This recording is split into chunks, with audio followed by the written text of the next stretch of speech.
নিৰ্বিকাৰ চৰকাৰ ক'ত আছে শুই নিৰ্বাচনৰ সময়ত মূল্য বৃদ্ধিৰ কথা তেওঁলোকে কোৱা নাছিল এতিয়া দুখন বহিৰাষ্ট্ৰৰ মাজত হৈ থকা যুদ্ধৰ দোহাই দি দেশৰ প্ৰধানমন্ত্ৰীৰ পৰা আৰম্ভ কৰি ৰাজ্য চৰকাৰসমূহলৈকে সকলোৱে দাম বৃদ্ধি ৰোধ কৰাত নিজৰ বিফলতাক সেই যুদ্ধখনৰ দোহাই দি হাত সাৰিব বিচাৰিছে যেটো সহ্য কৰা নহব অসমৰ মানুহৰ মূৰত এতিয়া দাম বৃদ্ধিৰ মাধমাৰ সধুৱা হৈছে এনেকুৱা কোনো বস্তু বজাৰত নাই যাৰ দাম অবাধে বৃদ্ধি হোৱা নাই অত্যাৱশ্যকীয় সামগ্ৰীৰ পৰা আৰম্ভ কৰি চাউল দালি মিঠাতেল আলু পিয়াজ গাখীৰৰ পৰা আৰম্ভ কৰি সকলোৰে দাম বৃদ্ধি হৈছে বাণিজ্যিক সিলিণ্ডাৰ এটা বাণিজ্যিক সিলিণ্ডাৰৰ মূল্য ৩০০০ অতিক্ৰম কৰিছে ইতিহাসত নোহোৱা নুপুজা ঘটনা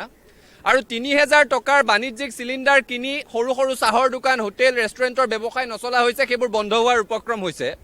হোষ্টেলত থকা ল'ৰা ছোৱালীবোৰে এতিয়া পৰীক্ষাৰ সময়ত খৰি বিচাৰি ফুৰিব লগা হৈছে ভাত ৰান্ধিবৰ কাৰণে সেইটো হৈছে এখন চৰকাৰৰ দিনত সফলতাৰ উদাহৰণ যে হোষ্টেলত থকা ল'ৰা ছোৱালীয়ে খৰি বিচাৰিব লগা হৈছে ভাত ৰান্ধিবলৈ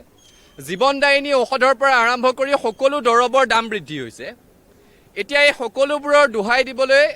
বিচৰা হৈছে কেৱল যুদ্ধৰ ওপৰত পেট্ৰল ডিজেলৰ মূল্য বৃদ্ধি ৰোধ কৰিব পৰা নাই এসপ্তাহত 4বাৰকৈ পেট্ৰল ডিজেলৰ মূল্য বৃদ্ধি হয় আৰু প্ৰধানমন্ত্ৰীগৰাকীয়ে দেশবাসীক এতিয়া আহ্বান জনায় যে সকলোৱে ব্যয় সংকোচন কৰিব লগা হয় আমি মোদী ডাঙৰীয়াক ধন্যবাদ দিব বিচাৰিছো